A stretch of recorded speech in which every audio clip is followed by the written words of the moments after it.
President Biden met with Ukrainian President Volodymyr Zelensky, pledging his support and offering more military and humanitarian aid. The visit comes amid this week's one-year anniversary of Russia's invasion. NBC's Drew Petromo and Jay Gray have the latest on the president's secret trip.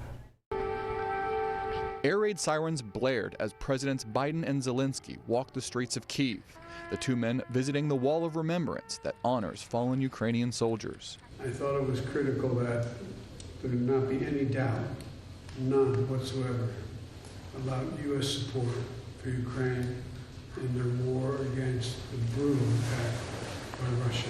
During the visit, President Biden announcing $500 million in new aid to Ukraine for ammunition, weapons, surveillance systems, and to bolster energy infrastructure that's been a constant target of Russian attacks. American society, been from the very beginning of this tragedy, from the very beginning of this full-scale war, from the first days being together with us.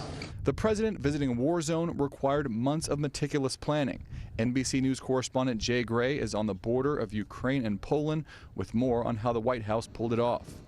And Drew, we're learning a lot more about the president's secret trip to Kyiv now. After the transatlantic flight on Air Force One, the White House says he took a 10-hour train ride to get to Ukraine. We also know from U.S. officials that there was coordination between the Kremlin and White House ahead of the president's trip. Russian media is reporting that President Putin himself guaranteed that there would be no strikes while President Biden was on the ground in Kyiv. The visit comes just days before the one-year anniversary of the Russian invasion, and as Russia pushes forward with a grinding new offensive. Back at home, some far-right members of Congress criticizing the visit. But President Biden made a point to reassure Zelensky that bipartisan support for Ukraine remains strong. Drew Petromo, NBC News, Washington.